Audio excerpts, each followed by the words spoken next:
Tá, obrigado, Nani. Então, boa tarde a todos e a todas. Boa tarde, professora Valesca Guerra. Seja bem-vindo aqui na Universidade Federal do Oeste da Bahia. É uma honra muito grande, né, tê-la aqui conosco, inclusive trazendo esta palestra aqui a respeito da psicologia positiva, né? A palestra de hoje é Decisões e Escolhas no Bem-Estar, o caso da área de formação. A professora Valesca, pelo que eu acompanhei, ela atua no campus de Goiabeiras, lá no Espírito Santo, na Universidade Federal do Espírito Santo. Eu até tive a oportunidade de conhecer a Universidade da Senhora, professora, em 2017, mas eu conheci a sede, né? Na verdade, o evento que eu ia seria em São Mateus, mas acho que por uma questão de logística, ela acabou sendo transferido para Vitória. E foi bom que eu conheci Vitória, né? Foi uma vitória, né? Ter conhecido a capital do estado. Muito bonita, né? Muito organizada. Agradecer também aqui a Grace e a Rafa, né? Pela idealização desse momento, pelo contato também com a professora Valesca. E a gente sabe o quanto que é importante essa palestra, esse tema ser abordado no âmbito da nossa universidade, porque a gente sabe que a vida ela não é feita de uma grande decisão, né, mas da soma das pequenas decisões no nosso dia a dia. E é claro, né, que o bem-estar, a felicidade, o ânimo são frutos de nossas escolhas.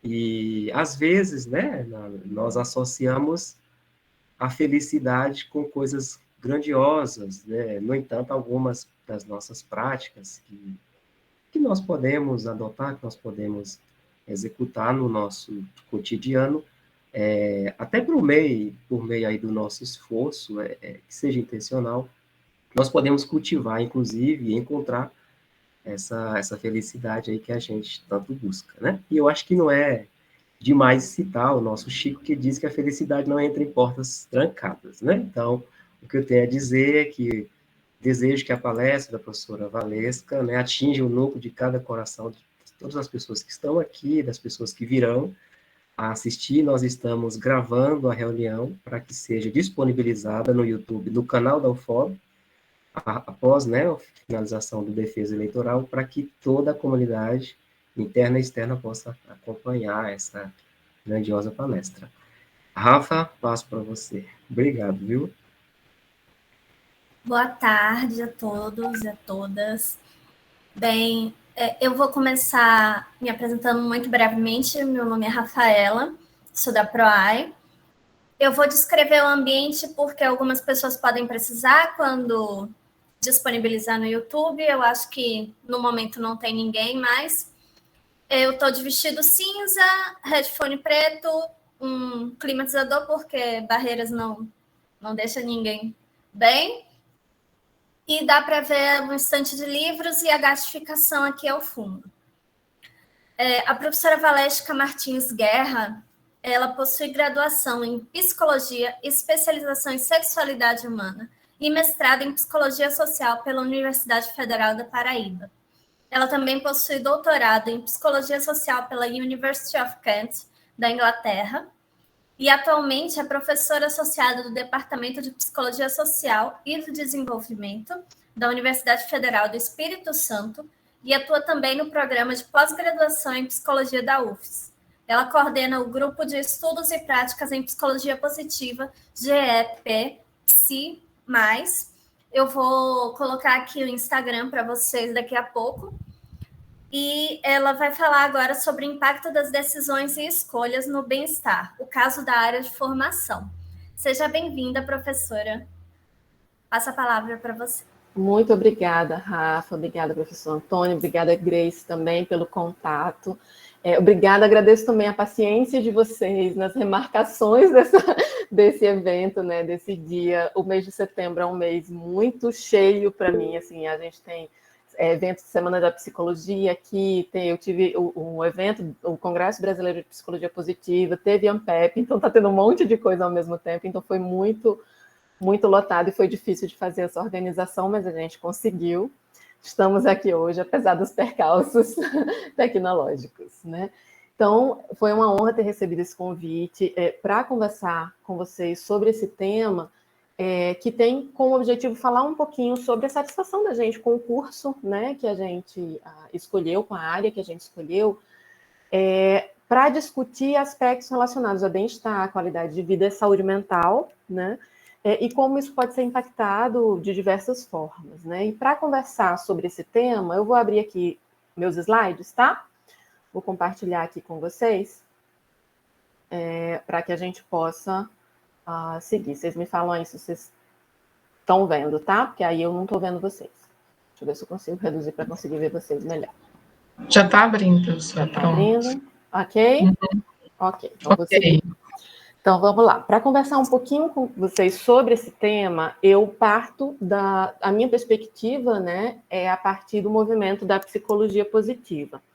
Eu trabalho, pesquiso, ensino, faço extensão na UFES, né, tomando como base essa perspectiva, esse movimento. E esse termo, né, psicologia positiva, foi um termo cunhado pelo Maslow, pelo Abraham Maslow, né, há muito tempo atrás, e tem sido utilizado atualmente, né, a partir dos anos 2000, para cunhar esse movimento, que tem como objetivo complementar o conhecimento que já existe da psicologia, com informações baseadas em evidências acerca dos aspectos positivos do ser humano. Então, a psicologia positiva, ela não é uma área da psicologia, não é um curso em que você se forma psicólogo positivo e sai com essa abordagem, né? Ela traz conhecimentos que vão buscar complementar a abordagem que você já tem, o conhecimento que já se tem da psicologia em termos de forma geral de saúde mental, para complementar essas informações, trazendo com estudos sobre felicidade, sobre bem-estar, sobre virtudes, comunidades positivas e outros aspectos que vão nos ajudar a cultivar uma vida que vale a pena de ser vivida. E aí, quando a gente começa a falar sobre esses aspectos, a gente entra na definição, né, na conversa sobre felicidade, né? Se a gente está falando sobre uma vida que vale a pena ser vivida, se a gente está falando sobre bem-estar, a gente normalmente associa o que é que faz com que a gente seja feliz, né? Então, o que é felicidade para começo de conversa, né? A gente precisa começar a partir dessa definição e a gente vai conversar sobre o porquê que essa definição não é tão utilizada na psicologia positiva.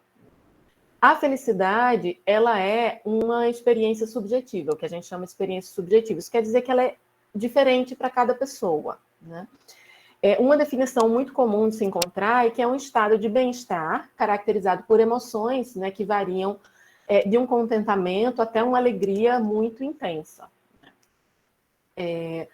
E aí, para as pesquisas, ela vai ter 3 componentes principais, que são um maior nível de alegria, de prazer, de emoções positivas, né?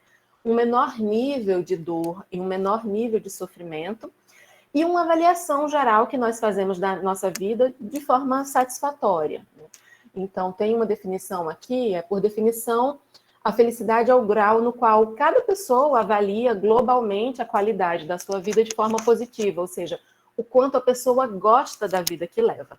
Isso, normalmente, a gente avalia de acordo com o nosso humor, de acordo com a nossa percepção da vida geral, de acordo com o que a gente está vivenciando naquele momento. A gente para pensar, eu sou feliz?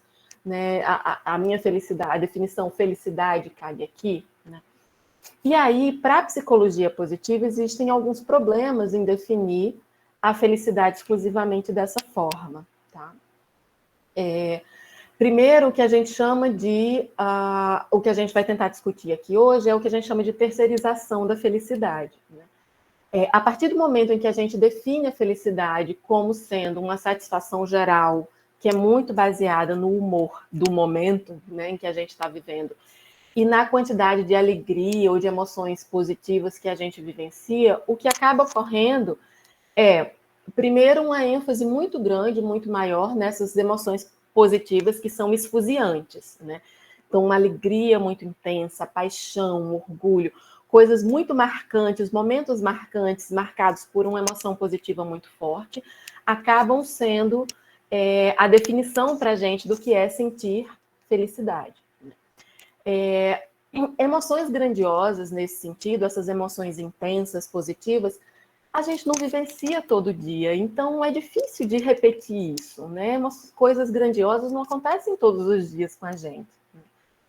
Então, a gente acaba num movimento de esperar ser feliz para sempre, como é muito vendido pelos filmes mais antigos da Disney, especialmente os mais antigos, né? Mas o sofrimento ele sempre volta de alguma forma, né? Então, a vida ela não é esse momento em que você chega nessa ilha da felicidade e que a partir dali vai ser tudo feliz para sempre, né? Existem esses altos e baixos que são parte natural da vida, parte natural da vida humana. E quando esse sofrimento volta, quando essa alegria acaba, quando você encontra alguma dificuldade nesse processo, a gente acha que a gente está vivendo errado, né? Tem alguma coisa errada com a minha vida aqui. Quando, na verdade, esses altos e baixos são parte natural. As conquistas pelas quais a gente batalha, né, e que a gente busca alcançar e que a gente alcança eventualmente, elas são muito importantes para o nosso bem-estar. Mas elas vão impactar especialmente o nosso bem-estar quando elas são baseadas nos nossos valores, naquilo que é importante para a gente, aquilo que dá sentido à nossa vida.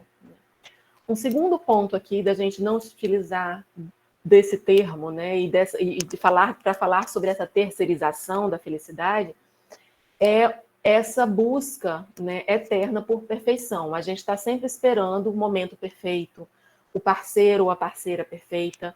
A gente quer encontrar e quer buscar e quer alcançar o corpo perfeito, o curso perfeito. Então, tem aquele curso superior que eu quero fazer, aquele é o curso perfeito para mim, né? E uma busca de uma vida perfeita. E essa busca, ela se tornou ainda maior e muito mais facilmente impactada, né, pelo conteúdo que é divulgado nas redes sociais, né, que é vendido nas redes sociais, e que, na maioria das vezes, eles apresentam recortes, né, da realidade de pessoas que nós acreditamos que são felizes por aquele momento único que a gente vê ali compartilhado na rede social. A dificuldade fica ainda maior porque a gente não vê esses bastidores, os bastidores do que aconteceu antes, depois, os perrengues que a pessoa sofreu, né, para manter um certo padrão de vida, se você foi tirar uma foto e teve que deixar seu filho de lado, se a comida que você fotografou não está tão gostosa, na verdade, quanto ela aparenta na foto. A gente não tem a gente só tem aquele momento. E a gente acha que aquele momento e que aquela pessoa, por conta daquele momento, a gente só vê aquele ponto, é uma pessoa feliz, que aquilo significa felicidade. Então, a gente chama isso de mitos da felicidade. Os mitos que vêm com esse conteúdo que a gente compra, né? Essa noção de que a felicidade é algo externo a nós, algo distante, que a gente precisa se esforçar para alcançar, como essa ilha distante, você tem que nadar muito para chegar lá, né? Então, aí, a partir daí, surgem aqueles discursos motivacionais que vão tentar dizer para a gente, nade enquanto os outros dormem, nade para chegar na ilha que você, enquanto as outras pessoas estão dormindo, que você vai chegar lá primeiro, nessa ilha prometida. Então, o que é que são esses mitos que a gente acredita muito facilmente, né? Aquele mito de que eu serei feliz quando eu entrar na universidade, eu vou ser feliz quando eu tiver filhos, quando eu casar, se eu passar naquele concurso, se eu tiver o emprego certo, se eu for rica, né? Se a pandemia acabar. Isso, durante a pandemia, foi algo muito, né, escutado. O isolamento tem que acabar para eu ser feliz, né? E não é só de felicidade, mas mitos de infelicidade também. Então, eu vou ser infeliz se eu não passar no concurso, se eu não entrar naquele curso certo, se meu relacionamento acabar, se eu não conseguir usar ou ter dinheiro para ter aquela roupa de marca, aquele celular específico, se outra pandemia acontecer. A gente acabou de passar por uma, a gente já desenvolveu um repertório aí de como lidar com isso que passou. Se vier outra coisa diferente, o que é que a gente faz? Né? A gente vai entrar em depressão todo mundo coletivamente novamente, né? Após a pandemia, após a pandemia, né, de sanitária que aconteceu, o que tem acontecido para nós, caracterizado, né, para as pessoas que trabalham com saúde mental, é uma pandemia de saúde mental. E isso está identificado no mundo inteiro. As pessoas, por conta da pandemia sanitária, né, do evento que aconteceu, não descobriram que não sabem lidar com sentimentos difíceis, com momentos difíceis. Foi uma onda enorme que ainda está acontecendo. de casos de depressão, de casos de ansiedade. Então, como lidar com essas questões?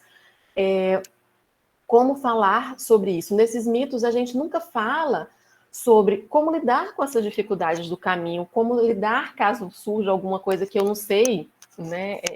Como me comportar frente a ela, ou aquelas que surgem depois que você alcança o seu objetivo. Ok, casei, deveria estar feliz, porque eu não estou.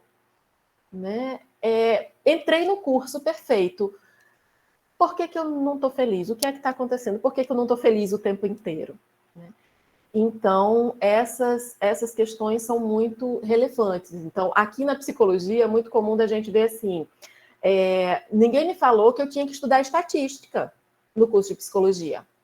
Né? Como assim eu tenho que estudar estatística? Ou então, no curso de administração, ninguém me disse que eu tinha que estudar psicologia, né? Para o pessoal da administração. Então, ninguém fala para a gente sobre o nível de autonomia que nós vamos ter que ter para estudar, para se motivar, para passar nas disciplinas, para formar relações, para buscar coisas, buscar oportunidades. Essas coisas não são compartilhadas da mesma forma, ou ditas para a gente da mesma forma, como são quando a gente é criança ou adolescente, do que a gente tem que fazer, o que a gente não tem. Você chegou no mundo adulto agora, né? Então vai. E essa dificuldade de lidar com essas mudanças nesse momento de transição são, na maioria das vezes, muito difíceis. Como lidar com esse momento em que eu não tenho motivação nenhuma para fazer algo que precisa ser feito? Né? Como lidar com essa minha falta de motivação e como me motivar? Então, por conta do uso de senso comum, nessa noção de senso comum do que é felicidade como algo externo, algo que é influenciado por esses mitos, na psicologia positiva, a gente acaba nas pesquisas não utilizando tanto o termo. A gente usa mais o termo bem-estar, que seria uma combinação, né, de algumas questões e apresenta uma compreensão mais ampla que vai incluir outros aspectos que são relevantes para além dessa emoção positiva esfuziante, dessa avaliação da nossa vida como algo satisfatório. O bem-estar seria uma combinação da vivência que nós temos dessas emoções positivas, que são importantes sim para a gente, né? Mas elas não são a única coisa importante. Para se ter bem-estar, é preciso se ter uma sensação de que a nossa vida é boa, de que ela tem significado e de que ela tem valor, que ela é valiosa e significativa. Então, passam a influenciar outros aspectos aí para além da vivência de emoções positivas, da vivência dessa alegria nessa ilha, da chegada nessa ilha, desse momento em que a nossa motivação está super alta e que estamos muito bem naquele momento. Tá? Para compreender o bem-estar, a gente fala sobre 3 aspectos principais, 3 fatores que vão influenciar aí a nossa compreensão e a nossa vivência de bem-estar. Eu vou falar sobre cada um deles separadamente, tá? As circunstâncias de vida, as nossas disposições genéticas e as nossas escolhas intencionais, que é o tema principal aqui, mas eu precisava fazer essa trajetória para chegar nesse momento, tá bom? Então, nós temos esses 3 fatores aí que são importantes para a gente conversar. O que são as nossas circunstâncias de vida? São aqueles aspectos que são relativamente externos, né, que acontecem conosco. Então, o nosso nível de renda, nosso nível de escolaridade, o nosso acesso à educação, a serviços de saúde, a serviços públicos que nós temos acesso, o acesso a lazer, a cultura, a esportes, a nossa localização geográfica, o clima do lugar onde a gente mora. A Rafa falou aí, aqui atrás tem um climatizador, né? Como o clima influencia no nosso humor, no nosso bem-estar, na nossa felicidade de uma forma geral, ele tem um impacto muito grande, né? Para a nossa qualidade de vida, estar ou não estar em um relacionamento, ter ou não ter, ser educado ou não dentro de uma cultura religiosa ou não. Todas essas coisas são circunstâncias da nossa vida. O fato da gente estar desempregado, ou ter um emprego e perder o emprego, e conseguir um emprego num formato ou num nível de renda diferenciado, tudo isso vai trazer um impacto, sim, para o nosso bem-estar. Tá? Uma segunda questão relevante são as nossas disposições genéticas. E o que é que eu estou chamando aqui de disposições genéticas. São características familiares, né, tendências que são passadas geneticamente a se ter um humor mais depressivo ou mais expansivo, a desenvolver determinadas doenças cardíacas, câncer, né? Nós também, da mesma forma que a gente tem tendência a desenvolver doenças físicas, nós também temos tendências relacionadas à forma como o nosso cérebro, os nossos aspectos psicológicos funcionam. E essas tendências também são transmitidas geneticamente. Então, não são elas. É importante dizer aqui que elas são apenas tendências, elas não são definidoras, né, daquilo que vai acontecer ou que vai deixar de acontecer com a gente. Se existe na sua família uma tendência à depressão, não quer dizer que você com certeza vai ter depressão, porque existe uma tendência genética. Né? Então, a gente precisa apenas compreender que essa tendência existe para a gente saber como os nossos aspectos psicológicos funcionam, para que a gente possa buscar prevenção, para que a gente possa compreender os malefícios que podem vir das nossas escolhas e das nossas circunstâncias de vida com relação a fazer com que essas tendências genéticas sejam disparadas, engatilhadas ou não, né, na nossa vida. Tá? E isso é a mesma coisa para a nossa saúde física. Se eu tenho uma tendência familiar a uma doença cardíaca, por exemplo, as escolhas de vida que eu faço vão definir vão contribuir enormemente se eu vou ter ou não essa doença, se eu vou desenvolver ou não essa doença, e caso eu desenvolva, se essa doença vai ser extremamente forte ou se ela vai ser num formato mais brando, de acordo com as minhas escolhas. O que é que eu quero dizer com isso? Esses 3 aspectos, as circunstâncias de vida, as tendências genéticas e as nossas escolhas intencionais, eles são interdependentes. Uma coisa influencia a outra. Tá?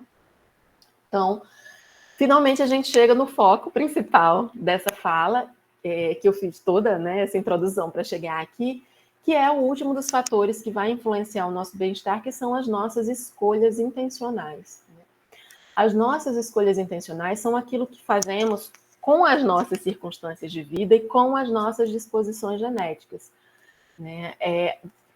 Nossas escolhas, para que elas conduzam ao nosso bem-estar, elas precisam ser bem informadas a respeito desses outros 2 aspectos. Isso quer dizer o quê? Autoconhecimento. Eu preciso me conhecer. Eu preciso saber de onde eu venho, quais são minhas circunstâncias. Não deixar que isso me prenda, mas para saber aonde eu quero chegar, essa informação é válida, é relevante, me mostra o caminho que eu tenho que percorrer. Né? Eu preciso saber quais são as minhas tendências genéticas, as minhas disposições genéticas, qual o tipo de esforço que eu tenho que fazer para me motivar o suficiente para alcançar o que eu busco. Né? Preciso saber do tipo de comportamento que eu preciso reforçar em mim mesma para proteger o meu corpo físico, para proteger a minha mente, de forma a garantir uma melhor qualidade de vida. Então, sem exagero, sem fundamentalismos, não significa dizer que eu preciso fazer exercício físico todo dia, que eu preciso meditar todo dia, que eu preciso fazer terapia, que eu preciso fazer todas essas coisas ao mesmo tempo, de forma exagerada, buscando sempre o máximo. Não, é preciso ter equilíbrio, mas é preciso se conhecer para saber o que é esse equilíbrio para você individualmente.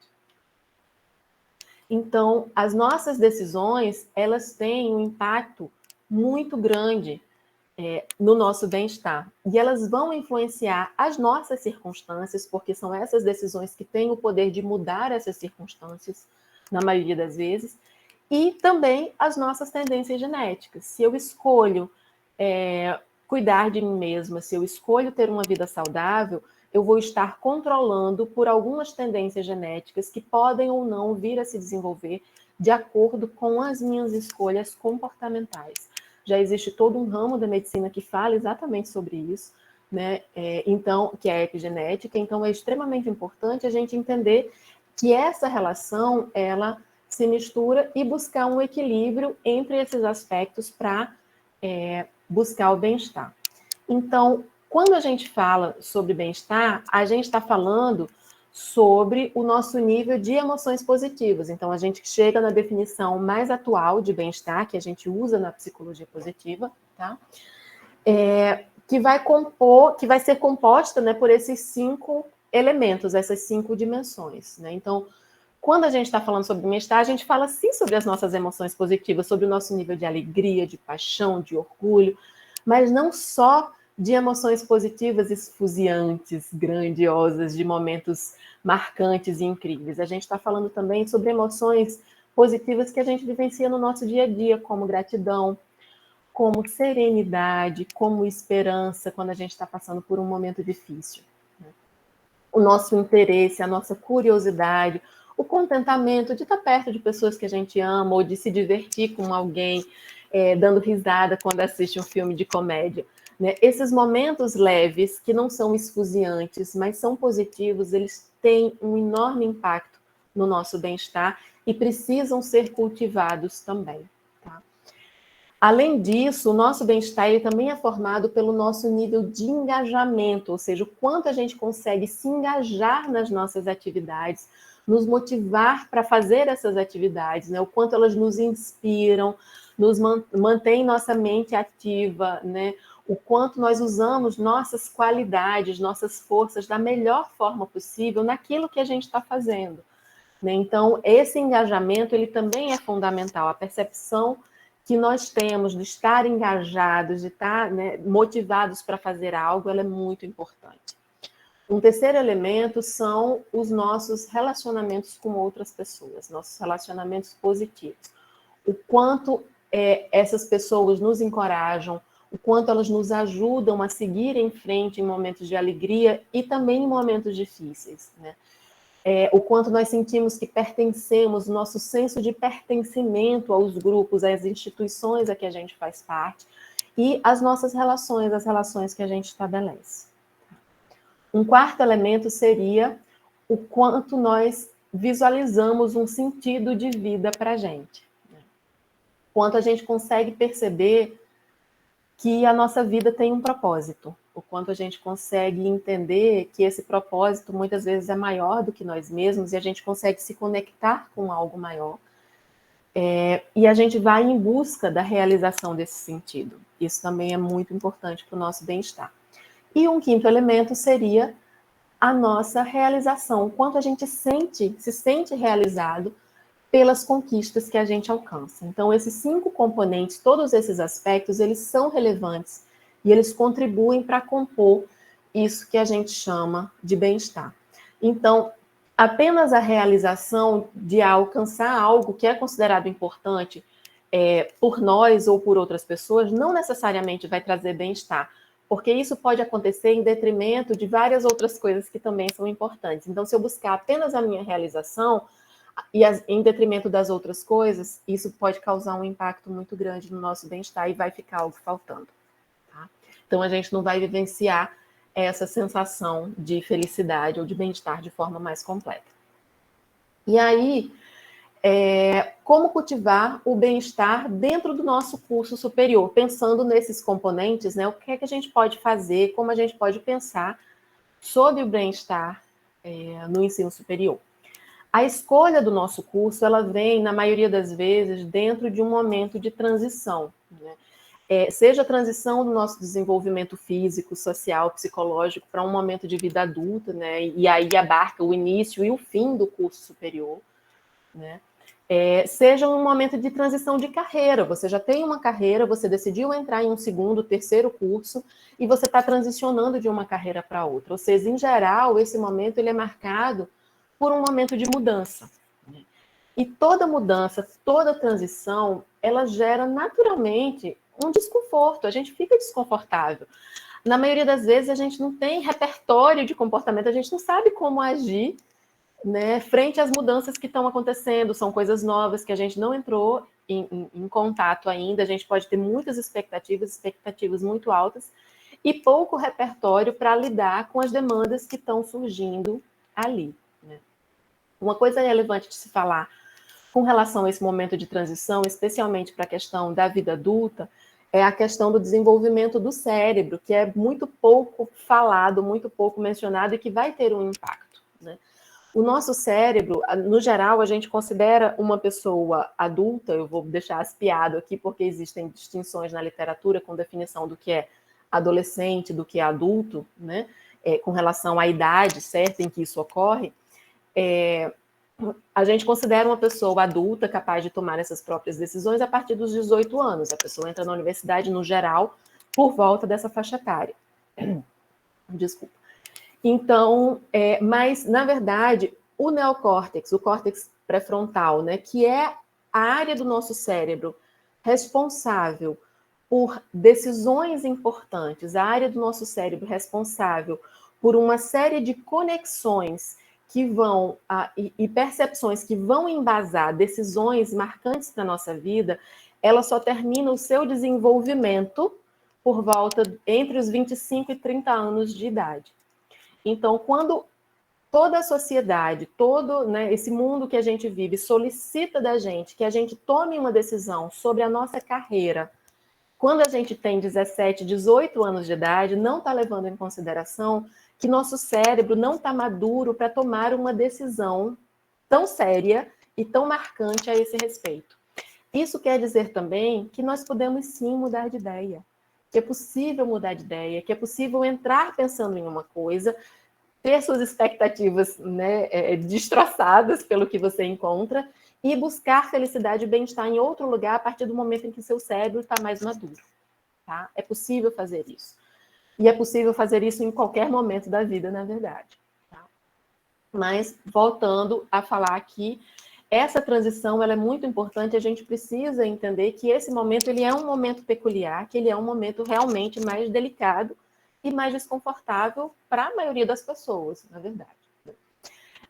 A satisfação com o curso, na literatura, ela é influenciada, várias pesquisas vão relatar, que ela é influenciada por dois grandes aspectos, né? Os aspectos técnicos e estruturais do curso em si. Então, o método de ensino dos professores, se aquele método combina com você ou não, a qualidade do ensino em si, ou seja, a percepção que você tem daquela qualidade, né? A grade curricular, tipo, o pessoal entra em psicologia sem saber que tem, não olhou a grade curricular, não sabia que tinha que estudar estatística e anatomia.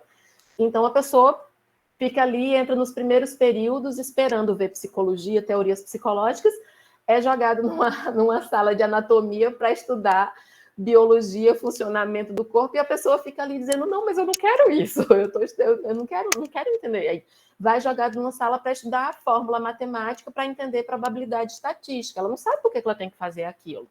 Né? Aquilo não faz sentido para ela, mas existem muitos componentes da grade curricular que precisam estar lá porque eles vão embasar o desenvolvimento de conhecimentos nas mais diversas áreas, né, de conhecimento que você escolhe e que você só vai compreender mais na frente. Que aquele conhecimento é necessário depois, não necessariamente ali ele faz sentido para você, mas ele vai fazer um sentido depois também dependendo das escolhas que você faz. Então é preciso oferecer essas opções, é preciso estar ali para que você tenha essa base e seja capaz de escolher que caminho você vai tomar na sua carreira dentro daquele curso que você escolheu. Então, a grade curricular, ela é sim relacionada à satisfação com o curso, mas é preciso levar em consideração o impacto dessas disciplinas que a gente não sabe porque fazem parte dessa grade e elas fazem parte por um motivo importante. E a estrutura física da universidade, da instituição em si, que também tem um impacto para a gente, né? A forma como tudo se organiza, se tem disponibilidade de acesso, se tem disponibilidade de espaços coletivos para que as pessoas troquem, façam trocas e conversem. Então, tem uma série de coisas ali que são relevantes. Com relação ao outro núcleo de aspectos que vai importar, né, que vai ter um impacto na satisfação com o curso, estão aspectos intrapessoais e interpessoais. Então, a percepção que eu tenho das conquistas que eu fiz em comparação com a expectativa que eu tinha antes dessa realização, né? O meu sentimento de pertença àquele grupo, isso é fundamental, gente, o quanto a gente sente que a gente pertence. E isso foi algo que foi diretamente impactado pela pandemia, tá? Nós temos visto em várias universidades, e eu vou falar particularmente da experiência que eu tenho na minha, um nível de desmotivação imenso nos estudantes de graduação e de pós-graduação também, porque a maioria deles não passou, especialmente aqueles que entraram em 2020 e 2021, que tiveram 2 anos aí de aulas remotas, que não desenvolveram esse sentimento de pertença com a instituição. A gente não desenvolve a identidade de fazer parte daquele grupo, a gente não desenvolve essa sensação de pertencer a uma comunidade que conversa sobre os mesmos assuntos e que esses assuntos são relevantes para a nossa vida. Então, esse sentimento de pertença foi o que foi mais abalado nesse processo que a gente passou recentemente com a pandemia, tá? Além disso, essa percepção, uma percepção que a gente vai ter de que a instituição se importa com a gente, que a instituição se preocupa com a gente e responde às demandas que nós temos e que são demandas relevantes para a nossa vida, tá? Então, isso é muito, muito relevante. Em termos de insatisfação, quando as nossas expectativas são muito maiores do que a experiência que a gente vivencia, e isso gera insatisfação e não uma mudança na forma como a gente, não uma mudança nas nossas expectativas, né? Não, eu entendo que eu estava esperando muito, que as minhas expectativas eram irreais, então deixa eu ajustar aqui as minhas expectativas para poder entender o que está acontecendo. Tem algumas pessoas que conseguem fazer isso, outras têm mais dificuldade. Então, quando você não gera, quando se gera esse desencontro entre as suas expectativas e a experiência que você viveu, e você não consegue fazer esse manejo de expectativas, essa insatisfação gerada com o curso, ela está muito associada a um baixo desempenho, a uma dificuldade de adaptação ao contexto, né, do ensino superior, a decepção com a profissão em si, com a carreira que está se buscando ser seguida, um potencial abandono de curso, uma desmotivação geral, assim, para assistir às aulas, para fazer os trabalhos, a gente não liga muito para aquilo. Gera, em termos intrapessoais, um desequilíbrio emocional muito grande, um nervosismo, irritabilidade, impaciência, um potencial isolamento, você se isolar das pessoas, né, e que pode levar também ao abandono, e uma apatia geral de estar ali, você não quer mais fazer parte daquilo. Então, quando a gente entende o impacto que essa satisfação e essa insatisfação pode ter, é importante que a gente tente recuperar aquela definição lá atrás de bem-estar, e a gente vai retomar ela aqui em alguns momentos. A gente falou sobre realização como um fator importante do bem-estar, né? Mas aqui o sucesso acadêmico, essa realização, ela é definida de uma forma diferente. O sucesso passa a ser definido, percebido de um modo mais amplo, né? Para além de boas notas, para além de um desempenho cognitivo, o sucesso acadêmico, ou seja, a realização, ela também vai incluir as nossas experiências afetivas e sociais dentro daquele contexto, tá? Então, uma boa experiência acadêmica vivida pelo estudante envolve, sim, o seu desempenho cognitivo, o seu nível de raciocínio, o conhecimento que ele está desenvolvendo, as habilidades que estão sendo desenvolvidas, mas também envolve as experiências afetivas, que são as minhas crenças, os valores que eu vou cultivar nesse processo, as atitudes, o quanto o meu autoconceito muda ao longo dessa experiência, o quanto eu consigo me motivar, o quanto eu me sinto satisfeito nesse processo, e as minhas experiências sociais, ou seja, as relações que eu estabeleço com outras pessoas e com aquela comunidade universitária de forma geral, tá? Então, nesse sentido, aqui a gente destaca o papel central do próprio estudante, já que o envolvimento com toda essa experiência social, com toda essa experiência afetiva, vai ocorrer na medida da extensão do envolvimento com as oportunidades que surgem dentro desse contexto, né? E que são buscadas nesse contexto. Então, nesse caso, o desenvolvimento ou a mudança, ela não vai ser mera consequência do impacto que a universidade vai ter sobre os estudantes, mas vai depender também do envolvimento que esse estudante tem com os recursos que são oferecidos pela instituição. Então, a instituição pode oferecer uma série de coisas. Se o estudante não busca, se ele não vai atrás, ele não vai ter essa experiência mais ampla e mais completa, tá? Mais ampla de sucesso acadêmico, de busca por esse sucesso acadêmico. Com isso, e aqui é importantíssimo fazer esse parênteses, né? Eu não quero dizer que é responsabilidade única e exclusivamente dos estudantes a busca por essa experiência e a busca por esse sucesso e alcançar esse sucesso, tá? essa busca, ela está naquele fator de escolha intencional, mas são 3 os fatores que vão afetar o nosso bem-estar, tá? Nós temos as escolhas intencionais, nós temos as nossas circunstâncias de vida e nós temos as nossas disposições genéticas. Tudo isso vai contribuir para o sucesso em qualquer contexto que a gente esteja. A gente está falando aqui do contexto universitário, tá?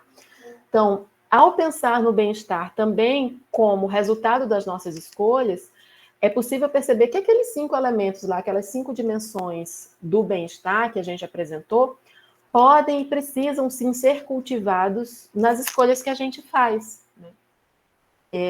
Uma boa adaptação, uma adaptação positiva do estudante no contexto universitário, sugere que aquela pessoa conseguiu enfrentar de modo satisfatório, né, de modo positivo, os desafios, as demandas que surgiram ao longo desse processo, ao longo do caminho, que essa pessoa conseguiu superar as dificuldades, né, e com isso gerou nele mesmo sentimentos de bem-estar, sentimentos de autoeficácia, de ser capaz de enfrentar essas dificuldades, e também esses sentimentos de realização, tá?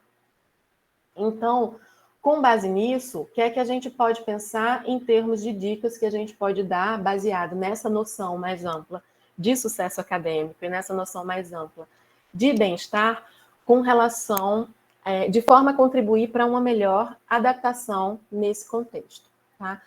Primeira dica, que eu já falei, e a mais importante, é autoconhecimento. É extremamente importante que cada estudante, que cada pessoa se conheça. Não existe uma área, um curso certo ou um curso errado. Existe aquela área ou curso que combina com você, com as forças que você tem, com as qualidades que você tem, com os valores que você tem, com a sua proposta de vida, com aquilo que você tem a contribuir para a comunidade. A gente recebe na psicologia muitos estudantes que falharam em entrar em outros cursos, né, e acabam se encontrando na área, percebendo que aquela área tem muito mais a ver com eles do que eles esperavam, né. A gente também vê muitas pessoas que entram no curso esperando se encontrar, ou esperando fazer, porque precisavam de terapia, ela entra no curso de psicologia, mas o curso de psicologia não vai fazer terapia com você, né? Você vai se formar psicólogo. Então, é muito importante esse processo de autoconhecimento. Então, isso também ocorre com vários outros cursos. A pessoa entra num curso de administração, num curso de medicina, com uma série de expectativas que, na maioria das vezes, são expectativas de senso comum, que não necessariamente conhecem o curso, a grade curricular, o que é oferecido ali, mas elas entram com nesse momento de transição, que é muito ampla essa noção, sem saber exatamente o que vão encontrar. Então, com a experiência na prática, entra em choque, né? Quando essa experiência entra em choque com as nossas expectativas, pode haver ali um momento de insatisfação, até você descobrir se você consegue se engajar naquilo que está sendo oferecido, se aquilo é relevante para você de alguma forma, mesmo não sendo aquilo que você esperava a princípio, você descobriu outras coisas ou outro potencial ali naquele curso, outra matéria, alguma outra coisa que chamou sua atenção e que é relevante para você, tá?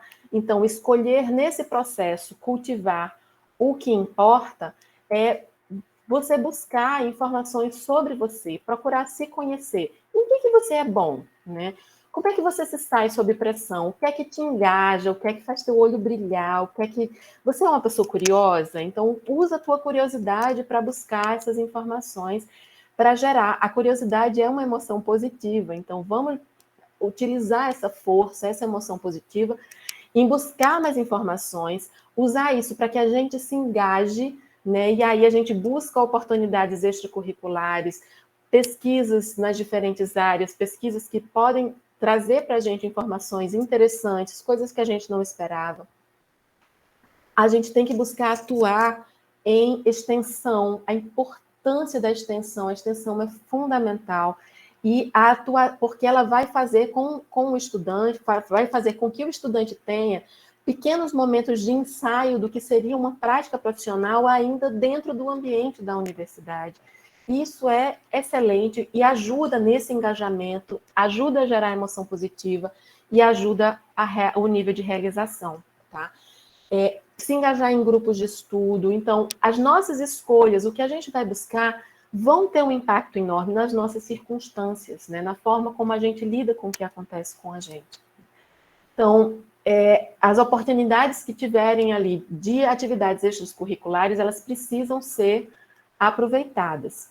Esse envolvimento com o curso, aqui o que eu chamo de envolvimento, se envolver nessas atividades, significa comprometer o seu tempo e a sua energia para se dedicar a uma atividade que é para além da obrigatória, da grade curricular obrigatória. Tá?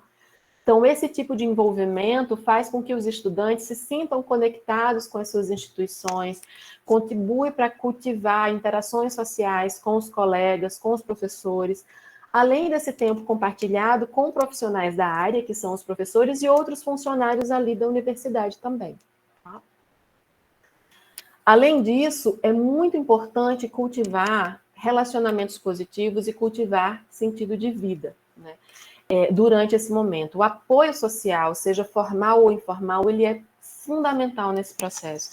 Então, é preciso buscar o apoio formal. E o que é que a gente chama de apoio formal? O apoio formal são aquela rede de apoio das instâncias, dos serviços que são oferecidos pela universidade ou fora dele, que podem te ajudar em algum momento de dificuldade. Então, é buscar o apoio de professores, o apoio de coordenadores, buscar o apoio de um setor de psicologia, buscar apoio fora, em atendimento de serviços de saúde e outras coisas que vão contribuir para manter a tua saúde mental, para que você possa se dedicar, se engajar àquilo que você está buscando, ao teu objetivo, tá? Para além desse apoio social formal, o apoio social informal, né? Os seus amigos, a sua família. A gente não faz nada sozinho, né? Absolutamente nada. O nosso bem-estar, a nossa saúde mental, a nossa qualidade de vida está diretamente relacionada à qualidade dos relacionamentos que a gente cultiva e no quanto a gente consegue acionar a nossa rede de apoio nos momentos de dificuldade. Então, esses relacionamentos, eles são muito importantes para que você saiba, se sinta autônomo o suficiente para tomar decisões por você mesmo e para que você possa mudar de ideia, caso você tenha tomado uma decisão errada, as pessoas vão estar ali para lhe apoiar da mesma forma. Tá? Elas não devem impor a você o curso que você deve fazer ou impor expectativas com relação a notas na universidade ou na área que você deve seguir na sua profissão. É você quem vai passar grande parte da sua vida com isso. Então, esses relacionamentos são importantes para que você se fortaleça. Os relacionamentos com professores, com colegas, eles são registrados na literatura como um dos principais determinantes de satisfação com o curso. Tá? Então, é importante cultivar esse envolvimento e criar uma rede comunitária para que a instituição seja uma comunidade, uma instituição positiva na sua vida. Tá? A busca por sentido, buscar sentido para a sua vida. Se você não sabe qual é o sentido da sua vida, busque. Né? Identifique os seus valores nesse processo. O que é um valor para mim? O que é importante para mim? Né?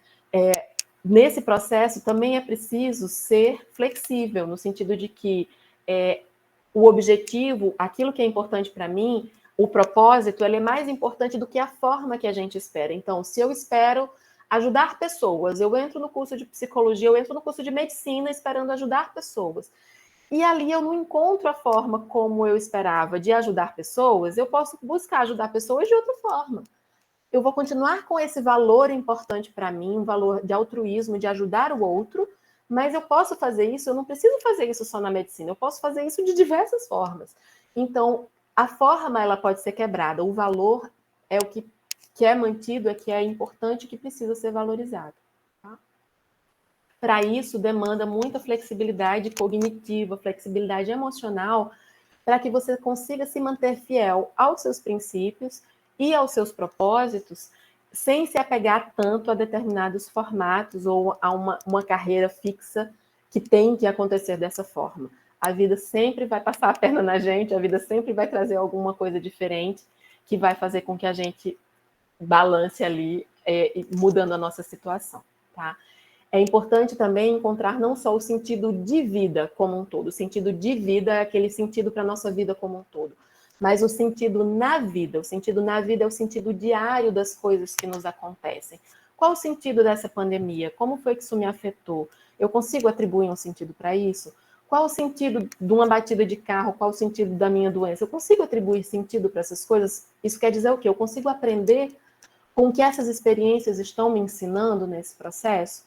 Né?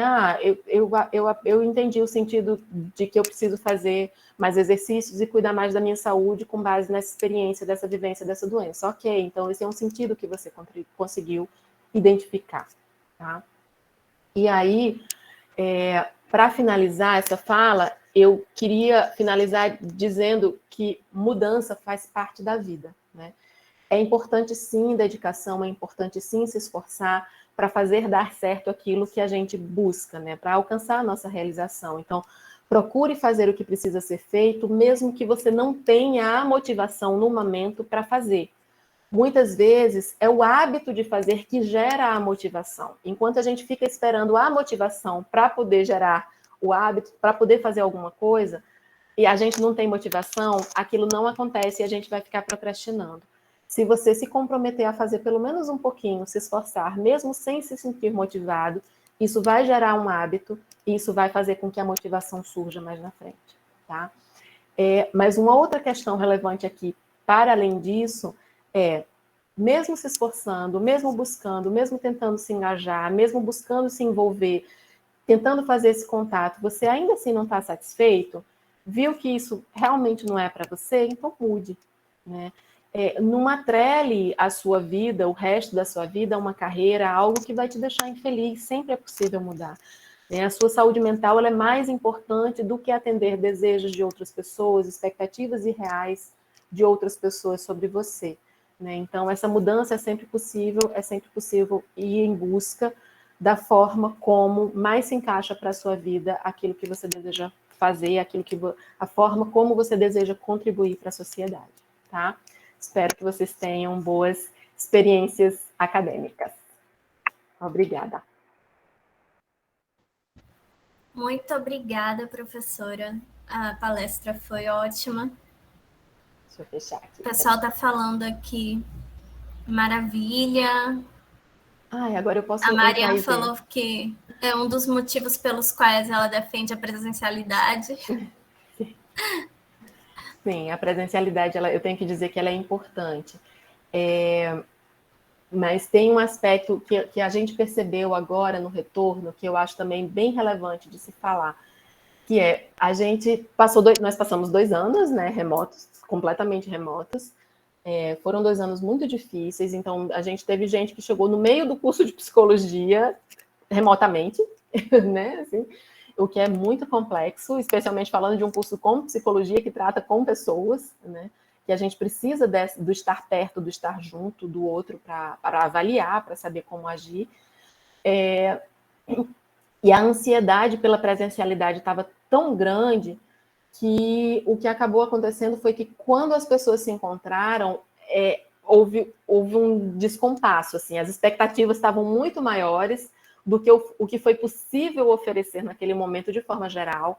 A gente se desacostumou a estar perto de outras pessoas, então de repente estava todo mundo muito exausto, muito cansado o tempo inteiro, por estar perto, por estar junto, e isso desmotivou todo mundo. Então o final do primeiro semestre letivo presencial foi uma sensação de exaustão coletiva, foi quase um burnout, assim, foi quase diagnóstico de burnout em todo mundo. Foi uma coisa assim bem, bem complexa por conta do excesso de expectativa e ansiedade que estava todo mundo ali. Aí agora a gente está no segundo, então as coisas estão um pouco mais, né, aceitáveis, está todo mundo manejando um pouco melhor a expectativa, mas eu acho que o que importa é isso, essa flexibilidade de entender isso, ok, não necessariamente a minha expectativa vai acontecer do jeito que eu aconteça. Como é que ela pode acontecer? Deixa eu baixar um pouquinho a minha expectativa aqui e tentar lidar com o que é possível. Né? Tem uma frase muito legal do Viktor Frankl, que ele vai falar, se você não consegue mudar a situação, mude a si mesmo. Né? Mude a forma como você percebe aquela situação. Então, é basicamente isso que a gente está tendo que fazer nesse processo. Pois é. Aí tem mais comentários aqui. Excelente palestra, muito boa palestra, parabéns, muito boa, excelente palestra. E a Carla levantou a mão aqui, vamos ver se ela tem alguma pergunta. Carla. Boa tarde a todos. Boa tarde. Gostaria de agradecer o convite, recebi um convite bem de perto da Grace, muito obrigada, Grace. E agradecer à professora Valesca, realmente foi uma palestra excelente, fiquei muito feliz, anotei bastante coisa, e acho que já vou utilizar as minhas anotações na segunda-feira. Bom, eu posso mandar os slides para a Grace por e-mail, tá? Por que eu acho que eu vou usar? Acho não, tenho certeza. Eu sou professora de oficina de leitura e produção textual. E todos os cursos da UFOB Campus Reitor Edgar Santos passam por mim, né? Por todos os professores de língua portuguesa, porque é um tronco comum. Então, na mesma sala, a gente tem medicina, a gente tem direito, a gente tem geografia, história, engenharia, na mesma sala. Salas bem cheias, 40 alunos, 30, 45 alunos. E a maioria dos alunos de oficina de leitura e produção textual são calouros. Então, estão bem nessa transição da idade, né, da adolescência para a idade adulta, com muitos conflitos. E há 6 anos eu faço um trabalho com escrita autobiográfica. Nossa, excelente. Sempre no primeiro mês. Então, na primeira curso todo, mas depois eu já começo com um trabalho de 4 semanas, dividindo a vida deles de 7 em 7 anos. Então, eles vão contando as brincadeiras da infância, do 0 aos 7 anos, e a gente escreve 3, 4, 5 práticas textuais com base do 0 aos 7 anos. Depois, nós vamos para os 7 aos 14 anos. E nós finalizamos dos 14 aos 21 anos, que seria o terceiro setênio. Alguns alunos mais velhos continuam no quarto setênio, mas a média ali que eu pego de alunos são 18, 20, 21 anos. Ali no terceiro setênio, a gente faz mais algumas práticas. E a quarta semana, que é a que a gente vai entrar agora, essa autobiografia é montada. O texto finalmente, nós vamos para o laboratório de informática, digitamos o texto e fica aquela... E continua em casa, porque é um texto muito emotivo, né? Não dá para fazer só lá no período da aula. E eu me surpreendo, eu estou com um material muito grande, porque eu faço isso há 6 anos, eles contam mesmo, assim, eles falam todos os sofrimentos, todas as angústias. E no primeiro ano que eu comecei a trabalhar com escrita autobiográfica, eu falei, e agora? O que eu vou fazer com tudo isso? Eu vou corrigir a coesão e a coerência e a gramática, porque eu sou da língua portuguesa? E aí eu corrijo a coesão, a coerência e a gramática. Mas eu falei, eu não posso ignorar todo esse material que está acontecendo aqui. E eu percebo que há um processo de autoconhecimento maravilhoso em 4 semanas, sabe? Até que, de repente, 2 psicólogas da UFOB, que infelizmente não estão mais lá, a Giovana e a Franciele, elas começaram a me procurar. Os alunos estão aparecendo para o atendimento com o seu texto na mão. E o seu texto está me ajudando muito, porque a gente corta um caminho enorme para chegar nas coisas, né? E eles começam a enxergar outras coisas, as coisas que eles viveram de outra forma, com mais maturidade. Tem aluno perdoando mãe, que não conversava com mãe, e tem aluno resolvendo um monte de coisas com o curso. E, assim, e agora isso foi aprofundando, eu fui aprofundando, e eu tô com, assim, sem saber o que fazer, sabe? Porque eles colocam tudo para fora, eles confiam na minha pessoa, porque eles sabem, eles têm uma confiança, e eu fico triste de repente, passar essas 4 semanas e eu mudar o tema do curso e isso tudo ficar... Então, assim, eu estou querendo contar essa experiência porque realmente essa questão do autoconhecimento transforma. Eu percebo que eles entram meio que alunos e saem estudantes, entendendo que tem que estudar independente de nota, de presença, eles amadurecem bastante. E aí, essa palestra, assim, me ajudou para começar um caminho do que fazer com isso agora, sabe? E é muito legal, porque o vínculo aumenta, eles sabem que eu os conheço muito bem. Então, o vínculo aumenta e teve aluno até falando que queria fazer letras já. Aluno de geografia querendo fazer letras, mas eu percebi que é esse vínculo emotivo, né? Então, eu tenho experiência muito positiva e tenho muita coisa que precisa ser trabalhada e fica em aberto, sabe? Que eu não sei o que fazer, mas agora que eu já conheço a professora Valesca, eu vou olhar lá o Instagram do grupo de psicologia para um trabalho. E é isso. Desculpa me ter me estendido, eu me empolgo muito falando disso. Carla, que experiência rica, que coisa linda, assim, eu estou encantada. Até anotei aqui, vou roubar essa ideia para fazer, porque assim, primeiro, o que você está fazendo é o que a gente chama, né, na psicologia de escrita expressiva. A escrita expressiva, ela é um recurso terapêutico, ela pode ser usada em terapia, em procedimento terapêutico, para que a pessoa consiga organizar os pensamentos, né, de alguma forma. Você está usando isso como objetivo acadêmico, como objetivo válido, e faz todo sentido começar por esse processo, especialmente porque eles são novos. Então, volto para aquela minha fala da importância da maturação do cérebro. Então, você começa com algo que é familiar para eles, a história de vida deles. Então, vamos escrever aqui. E escrevendo a própria história de vida, eles aprendem coisas e habilidades que são importantes para esse desenvolvimento, né? Acadêmico também. Nossa, foi excelente. Meus parabéns pela proposta, muito, muito boa mesmo. Eu esqueci de falar por que eu comecei, né? Não foi no primeiro semestre da UFOB, mas no segundo. É porque os cursinhos pré-vestibulares do ensino médio têm transformado os alunos em máquina de fazer dissertação do Enem. Sim. E aí, não importa a prática que eu pedia para os alunos, não importa o gênero textual ou a prática, eu recebia nas minhas mãos uma redação do Enem. Sim. Eles só mudavam um pouquinho ali e aqui, mas me chegavam os 4 parágrafos, sempre igualzinho, com argumentos decoradinhos. Sim. E eu falei, e agora, como que eu vou destravar esses meninos? Porque não importa. E eu pensei, qual escrita eles poderiam escrever da cabeça para o papel, sem passar pelo Google? Sim. E eu fiquei procurando práticas, eu pensei em contos, aí os contos, eles acabavam lendo os contos do Machado de Assis, por exemplo, e as crônicas e nada, e eu falei, não tem autoria, ainda está reprodução textual, não está produção textual.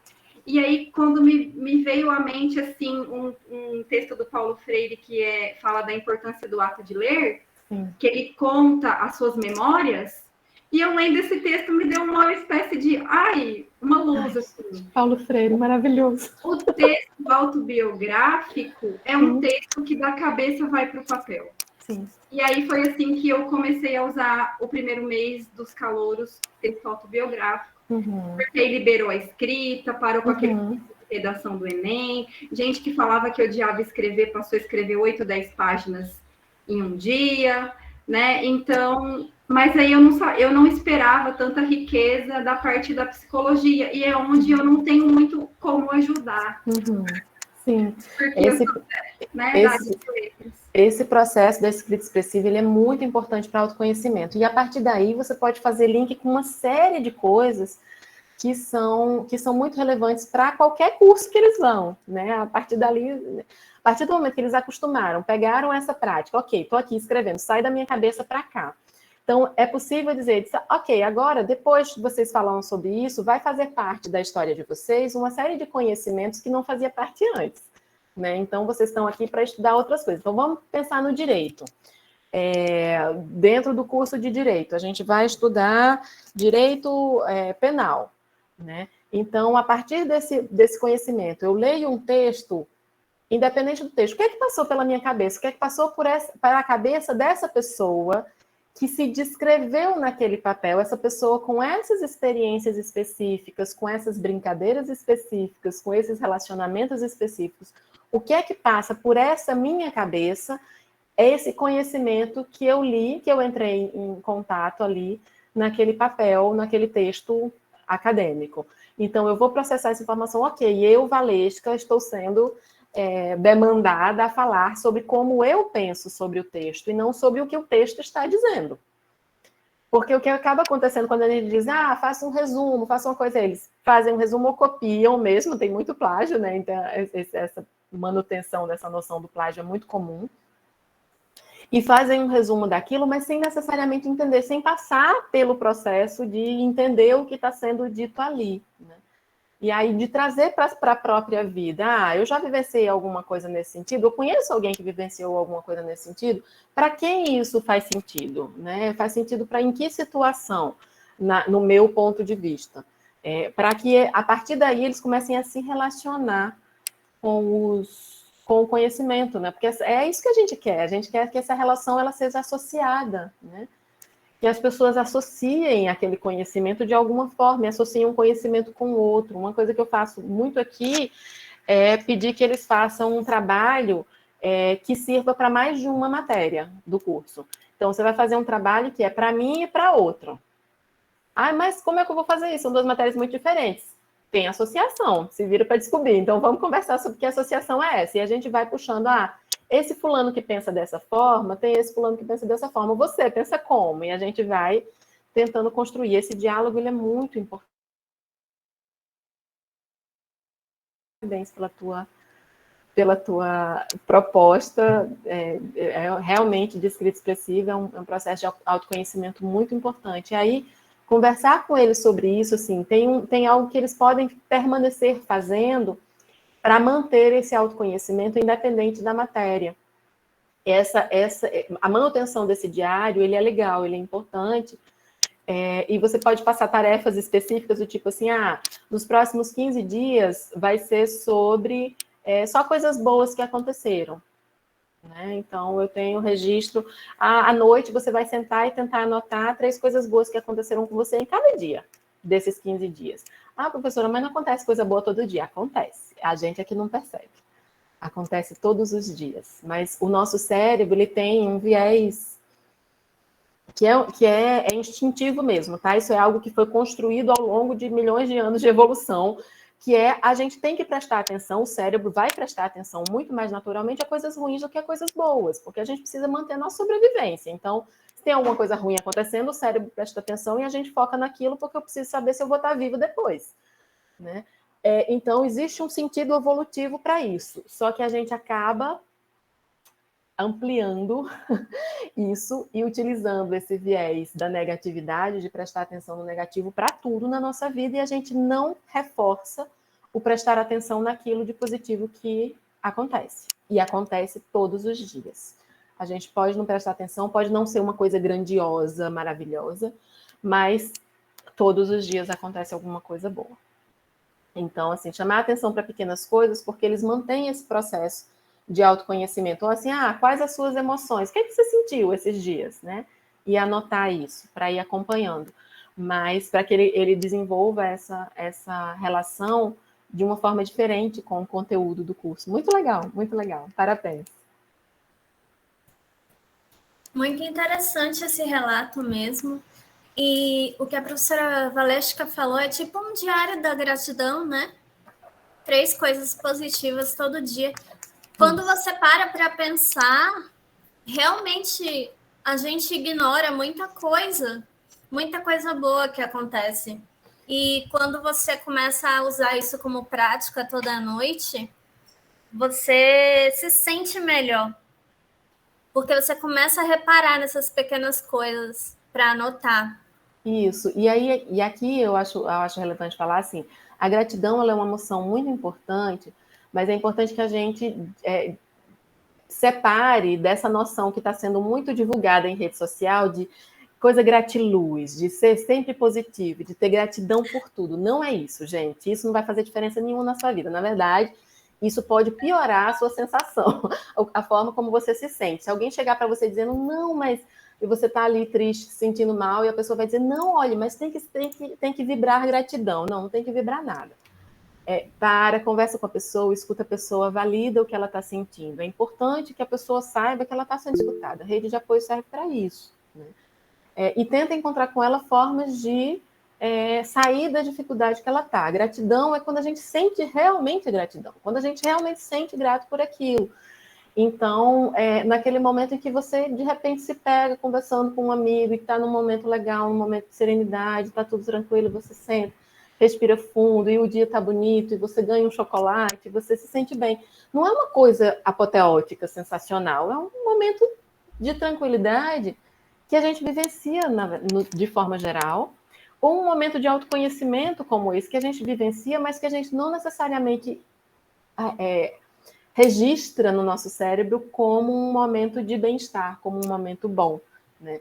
Especialmente se depois disso aconteceu alguma coisa ruim, o que foca na nossa cabeça é a coisa ruim. Então a gente fica, nossa, o dia foi horrível. Não, não foi. Foi uma coisa ruim que aconteceu. O resto do dia foi relativamente bom, né? Mas a gente foca naquilo por causa dessa tendência que o nosso cérebro tem. O que a gente precisa fazer com isso é ensinar o nosso cérebro, porque o nosso cérebro é flexível, ele é maleável nesse sentido, ele aprende, ele cria sinapses se a gente forçar ele a fazer isso.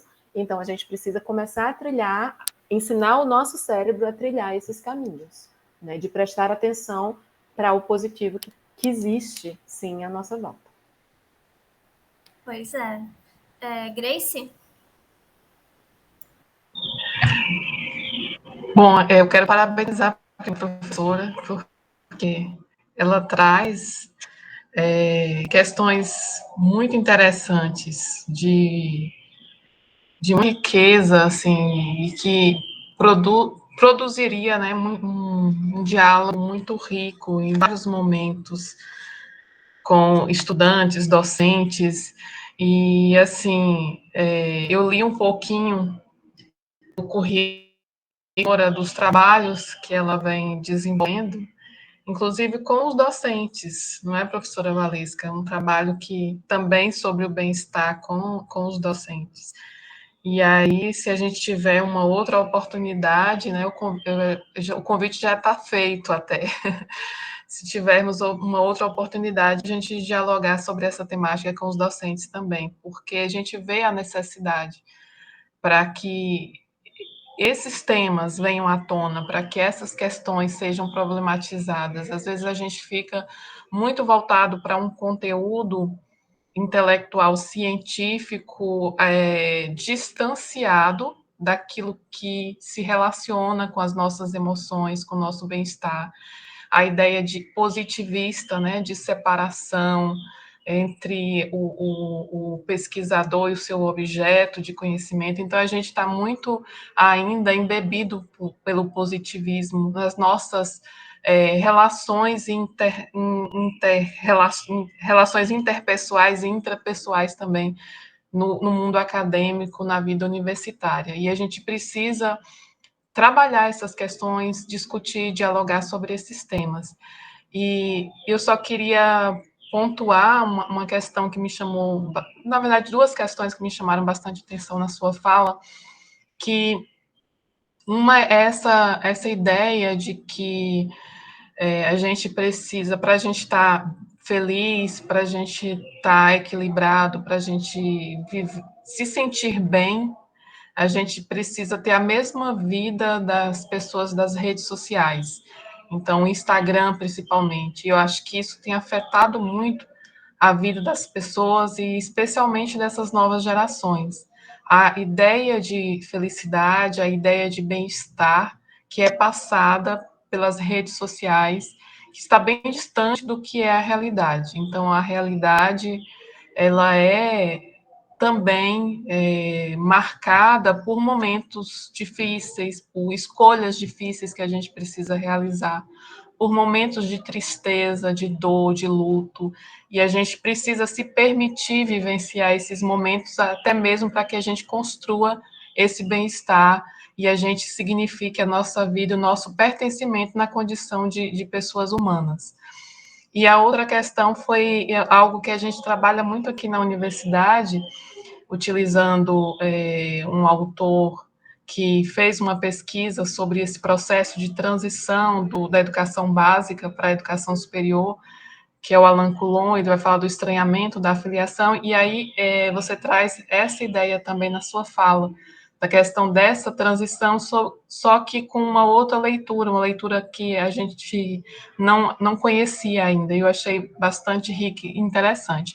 Então, eu só queria trazer esses 2 pontos da sua fala que me chamaram bastante atenção e que, com certeza, é maior para aquilo que a gente vem discutindo aqui. E, mais uma vez, só agradecer, parabenizar e torcer para que a gente tenha mais oportunidades de tê-la aqui conosco na UFOB, porque foi incrível, foi maravilhoso.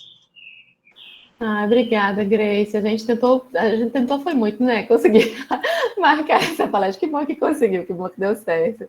E que bom que vocês curtiram. Assim, essa questão da satisfação com o curso é algo que a gente, querendo ou não, a gente vai ver, a gente vai encontrar os estudantes, eles passam por todos eles, eu acho, que em determinado momento, eu acho que a gente também passou em determinado momento de uma certa dúvida, do é isso mesmo, né? Deixa eu ver o que é que tem, o que é que não tem, de ter que lidar com matérias, né, no curso superior que a gente não gostava tanto, mas tinha que fazer mesmo assim. Então, é importante que a gente entenda esse processo. Eu acho que, quando eu falo do autoconhecimento, é nesse sentido também, dizer, ok, eu sei como minha mente funciona, sabendo como eu funciono, eu consigo me dedicar melhor ao que eu tenho que fazer, mesmo que eu não esteja motivada o suficiente para fazer aquilo, né? Que é o caso dessas matérias que a gente considera que não são tão legais, né? Mas entender que existe um propósito maior, entender que aquela matéria está ali por algum motivo, né? Não foi simplesmente de maldade ou da cabeça de alguém que decidiu botar aquilo lá. Faz sentido que aquilo faça parte da grade curricular, então é importante que aquilo componha esse conjunto de conhecimento, né? Então, ensinar isso para eles, conversar com eles sobre essa possibilidade de que existem assuntos, esse envolvimento, a importância do envolvimento comunitário é fundamental. Então, a gente vê muito, e assim, está passando pelo processo agora de curricularização da extensão, né? Então, a extensão, os projetos de extensão vão passar a fazer parte do currículo, ter um grande impacto no currículo dos cursos. Isso vai fazer com que as pessoas se engajem de forma obrigatória, o que antes não era obrigatório, né? O que antes era uma busca, eles vão ter que se engajar nisso de alguma forma. Mariana? Oi? Mariana. Olá, boa tarde. Oi. Eu sou Mariana, sou pedagoga na UFOB e fiquei muito atenta ao que a professora Valesca está falando, porque me fez lembrar muito da minha atuação no apoio pedagógico. Agora eu estou no núcleo de acessibilidade e inclusão, mas eu passei pelo apoio pedagógico, assistindo, recebendo estudantes, e muitas vezes a gente recebe estudantes realmente que não estão satisfeitos com a escolha que fizeram, né? E sendo um dos fatores do bem-estar, né, as nossas escolhas, como foi muito bem colocado, isso traz uma condição assim de muita ansiedade. O estudante muitas vezes ingressou no curso ou porque por pressão familiar, às vezes porque o score de pontos que ele alcançou no Enem foi suficiente para ele ingressar naquele curso, mas ele queria um outro curso, né? E por ser um acadêmico numa universidade federal, que tem um certo status, pelo menos ainda tem, né? Espero que continue tendo, apesar de todos os ataques, muitas vezes a família, aquele estudante é o primeiro a ingressar numa universidade, né? Numa universidade pública, federal. Então, há muito uma pressão da família para ele continuar no curso. Isso eles relatavam para mim. E eu pensava muito naquela questão, assim, há várias teorias, né? Assim, perspectivas da aprendizagem, de como a gente desenvolve a aprendizagem. Uma delas é que a aprendizagem nada mais é do que a atribuição de significado às coisas, o que tem muito a ver com o que a gente está falando aqui. Então, eu buscava orientá-los para dar significado ao que eles estavam estudando, ou achar subtemas que fossem mais relacionados aos valores e à sua personalidade, digamos assim, interesses, né? E caso ele não conseguisse fazer esse exercício, e eu acredito assim que a pesquisa e a extensão ajudam muito nisso, porque ele pode achar uma pesquisa que tenha, né, uma área da pesquisa ou da extensão que possa ter algo mais semelhante ao que ele busca, mas nem sempre isso ajudava, né? Então, eu orientava mesmo a buscar um outro curso, mas sempre vinham com aquela questão, mas minha família, mais isso, mais aquilo, né? E eu sentia também que me faltava um pouco de uma como eu vou dizer, uma técnica, digamos assim, uma teoria que me fizesse, que me ajudasse a orientá-los nessa busca de significado, sabe? E aí eu pergunto, tem alguma referência ou tem alguma técnica que a gente pode utilizar com esses estudantes no sentido de ajudá-los a atribuir significados ao curso que ele está fazendo? Sei que não nem sempre vai dar certo. Às vezes, nesse processo, ele vai descobrir que realmente não eles não estão propensos àquilo ali, e, na verdade, isso vai dar certo também, porque ele se encontra mais rápido, né? E pode tomar uma decisão mais acertada. Mas existe algo, ou algum livro que possa ser indicado para a gente embora eu não esteja no apoio pedagógico, no núcleo de acessibilidade e inclusão, né, que trata com os estudantes com deficiência, também, às vezes, acontece dele trazer essa dificuldade. Você tocou em várias coisas, né? Várias questões aí que são relevantes. A dificuldade de, assim, existem teorias, sim, existem livros interessantes que falem sobre sentido, que falem sobre a busca de propósito. Da psicologia, a teoria mais marcante com relação a isso é a teoria do Viktor Frankl, né, que chama logoterapia e análise existencial, que ele vai falar sobre todo o desenvolvimento de uma terapêutica baseada na busca do sentido. Mas a grande dificuldade de lidar diretamente com isso nesse formato é que, muitas vezes, o que acontece com o estudante é que a decisão de permanecer ou não no curso, ela vai perpassar pela decisão de enfrentar ou não os pais, de enfrentar ou não a pessoa ou as pessoas para quem fazer aquele curso naquele formato, daquele jeito, é importante, né? Algumas pessoas, alguns dos jovens, eles não vão ter maturidade, eles não vão ter... não vou tomar essa decisão de fazer esse enfrentamento, né, de dizer, não, eu prefiro sofrer e terminar o curso do que enfrentar o meu pai, minha mãe, ou minha avó, ou quem quer que seja, para quem estar aqui é importante, né? Minha família toda sofreu, eu sou a primeira geração a entrar numa universidade, é importante que eu esteja aqui, eu não posso perder isso, né? Então, esse enfrentamento, esse autoconhecimento, primeiro, ele é necessário, ele é importante, ele precisa de acompanhamento, ele precisa de um acompanhamento psicológico, eu acho, para passar por esse momento. Com relação a essa orientação, assim, é importante, para mim, o mais importante é esse engajamento em outras atividades. Assim, o que a literatura vai falar sobre satisfação com o curso é que ela está muito associada a essa busca por engajamento em outras atividades. Então, assim, ok, você está desanimado fazendo só a prática da grade curricular obrigatória. Tem alguma matéria que você curta mais? Tem algum professor com quem você se dá bem? Vamos colar nesse professor? Vamos falar com ele? Vamos dizer, professor, o senhor está fazendo alguma pesquisa? O senhor tem algum grupo de extensão? Tem alguns colegas que estão em algum grupo de extensão? Monta um grupo de estudo, né? Então, assim, tem alguns estudantes que acabam sendo mais autônomos do que outros com relação a essa disponibilidade, a essa busca por esse envolvimento. Mas é a própria busca por esse envolvimento que vai contribuir para essa motivação, né? A partir do momento que você encontra alguma coisa, você se engaja e você realmente se compromete a fazer aquilo, né? Porque também não adianta a gente ir, tipo, vai para uma reunião, vai, tipo, 3 vezes, a reunião do grupo e diz, ai, não estou gostando, aí sai, aí não participa mais, né? Se a gente ficar aguardando essa motivação sempre alta para fazer as coisas, gente, tem dia que nós adultos, professores, né, trabalhadores, a gente não tem motivação. A motivação que a gente tem é para dormir. Se eu estou tão cansada que a minha motivação é para dormir. O que é que eu tenho que fazer? Eu tenho que ir ali dar aula para uma turma de 30 alunos, né?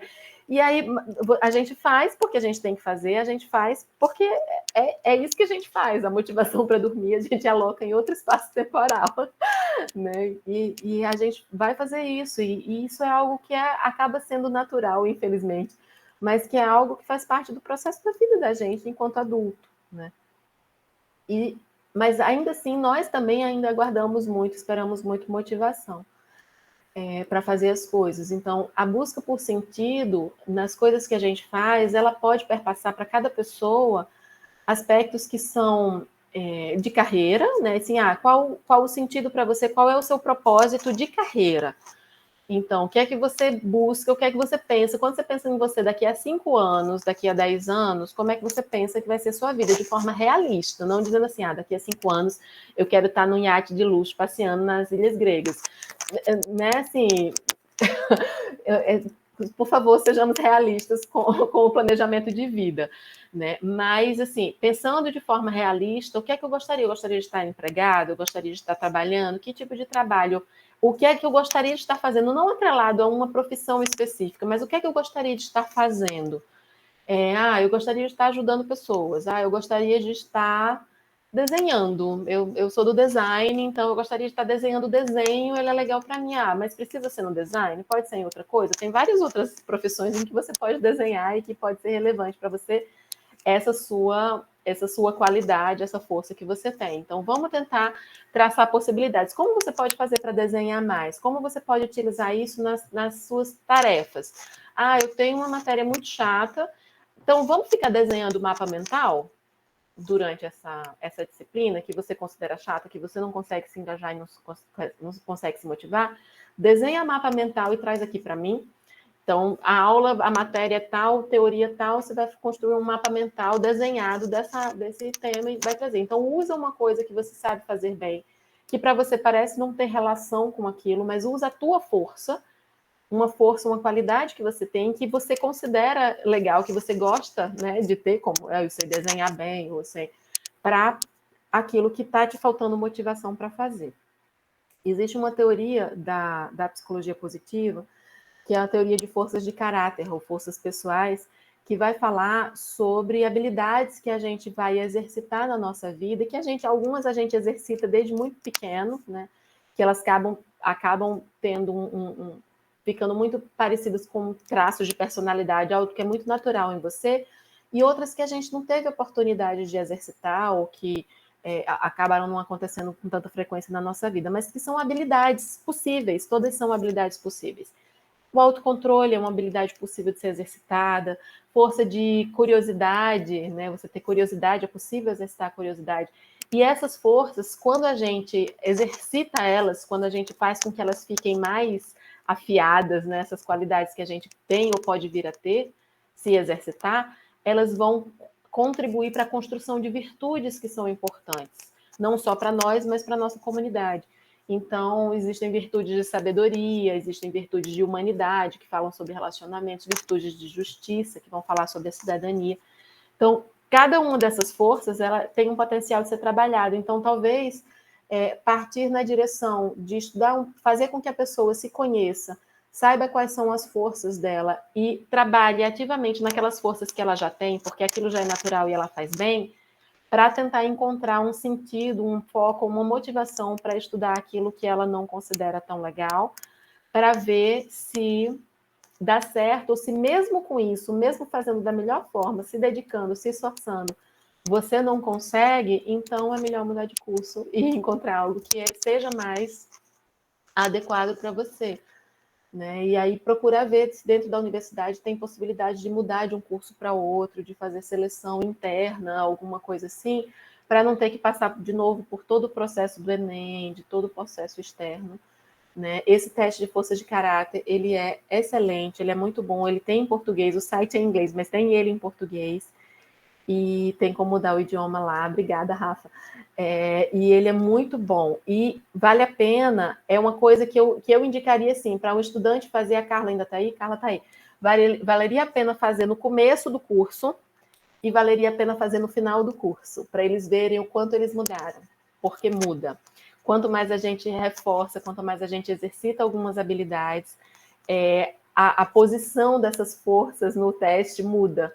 Apesar daquelas que são realmente fortes e marcantes em você, elas permanecem lá no alto, assim, ainda como sendo características suas. Mas a posição daquilo muda de acordo com aquilo que a gente está usando naquele momento, aquilo que está sendo mais demandado da gente naquele momento, tá? E aí é lembrar que aquelas forças que ficam lá no final, as características, né, as qualidades que estão lá no final, que são as últimas, tipo, normalmente no mundo inteiro, já tem pesquisas com milhões de pessoas com esse teste, existe uma das forças menos frequentes é autocontrole. As pessoas têm uma total noção de que elas não têm autocontrole. Eu acho isso muito engraçado.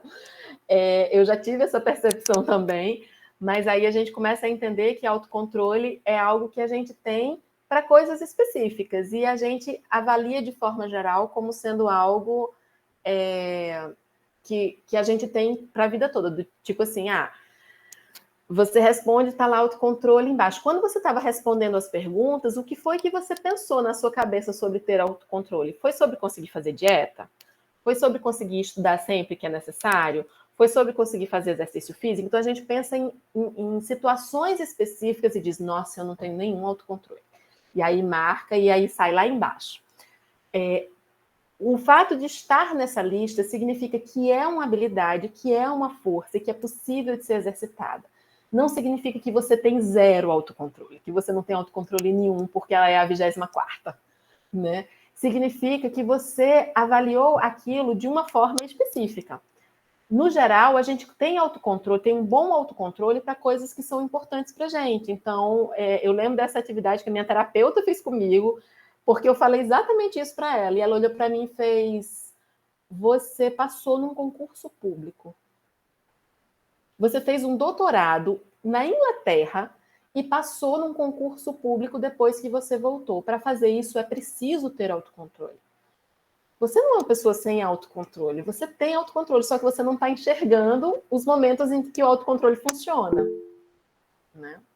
Então, prestar atenção nessas coisas pode contribuir para, ainda finalizando a resposta lá, para que a pessoa perceba, ao perceber as suas forças, perceba como pode usar aquilo e encontre um sentido naquilo que ela está fazendo, tá? Ou naquilo que ela está buscando. Fala, Carla. Então, levantar a mão aqui foi sem querer que bateu aqui. Tá, mas eu utilizo a autobiografia. Essa questão do autoconhecimento, como eu tenho ali o mapa do aluno todo escrito no texto, às vezes eu chego para ele, olha, lembra aquela situação de luto da sua tia? Como é que você viveu? Então, você consegue passar por essa prova ou por esse trabalho. Você já demonstrou lá com seus 15 anos que você consegue. Então, você não vai se abater agora por esse obstáculo. Então, eu utilizo bastante a própria experiência de vida deles, né?